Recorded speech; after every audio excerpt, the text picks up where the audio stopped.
한미 간의 관세와 관련된 통상 협상이 마무리되었습니다. 타결이라고 말하기에는 노무현 대통령의 결단과 이명박 대통령의 끈질긴 노력으로 구축했던 한미 FTA 체제가 해체된 것이 매우 아쉽습니다. 일본에 비해 선제적으로 협상을 타결했다면 더 유리한 고지를 선점할 수 있었을 텐데 올 한 해 우리의 불안정한 정치 상황으로 인해 그렇게 하지 못했던 것이 매우 안타깝습니다.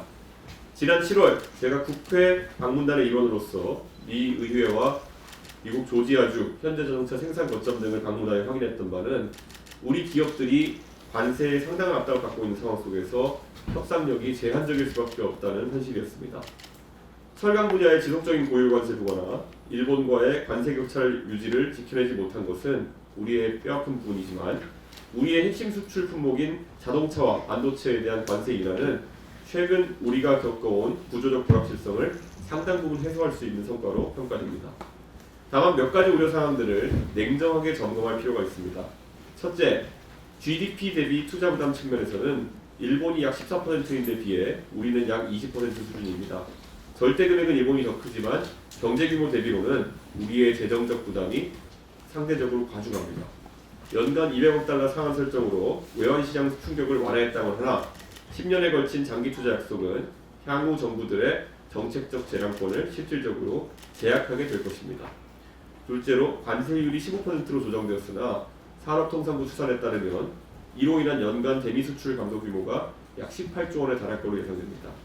일본, EU와 동등한 관세 환경을 확보했다는 점은 긍정적이나 그 출발선 자체가 우리 수출 기업들에게 여전히 상당한 부담으로 작용할 것입니다. 셋째로 수익 배분 구조가 5대5라 하지만 이는 투자 원금 회수 이전까지의 조건입니다. 실제 투자 수익률과 원금 회수 시점에 대한 불확실성이 여전히 존재합니다. 또한 트럼프 대통령의 원자력 잠수함 연금은 향후 동북아 안보 구도에서 한국과 일본이 자체 방위 역량을 대폭 강화해야 한다는 명확한 신호로 해석됩니다. 대북 억제력 차원을 넘어 영내 안보 제공자로서의 역할이 확대가 불가피해졌으며 이는 필연적으로 중국의 전략적 견제 강화로 이어질 것입니다. 역설적으로 미국의 이재명 정부에 대한 초기 불신이 오히려 이재명 정부로 하여금 한미동맹에 대해 보다 적극적인 태도를 취하도록 작용한 측면이 있습니다. 우리가 과거에 향유하던 통상 환경에서 상당 부분 후퇴한 것은 부인할 수 없는 사실이며 국민들은 관세 협상 이후 안보, 기술 등 여타 분야에서 어떤 추가 협의가 진행될지 예의주시하고 있습니다. 이번 협의가 우리 경제에 미칠 중장기적 파급 효과에 대해서는 지속적인 모니터링이 필수이며 국회 비준 과정에서 철저한 검증과 심도 있는 논의가 이루어져야 할 것입니다. 당파적 시각이 아닌 국익 중심의 관점에서 접근해서 살피고 의견을 제시하겠습니다.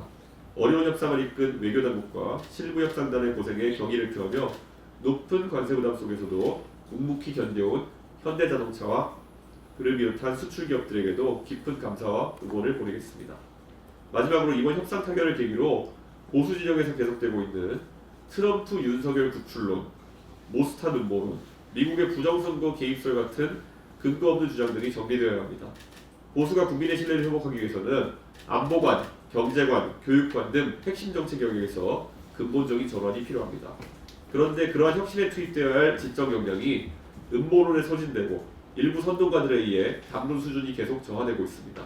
왜곡된 허위 정보가 범람하는 환경에서는 건강한 보수의 재건도, 건설적 정책 경쟁도 불가능합니다. 성조기와 이스라엘기를 흔드는 방식으로는 외교를 풀어갈 수 없습니다. 인적 교류를 강화하고 상대의 생각을 이해하기 위한 책을 읽고 외신을 예의주시하면서 전략적 분석을 하는 그런 안목을 키우는 새로운 건전한 보수주의적 대미 외교관의 확립도 필요합니다.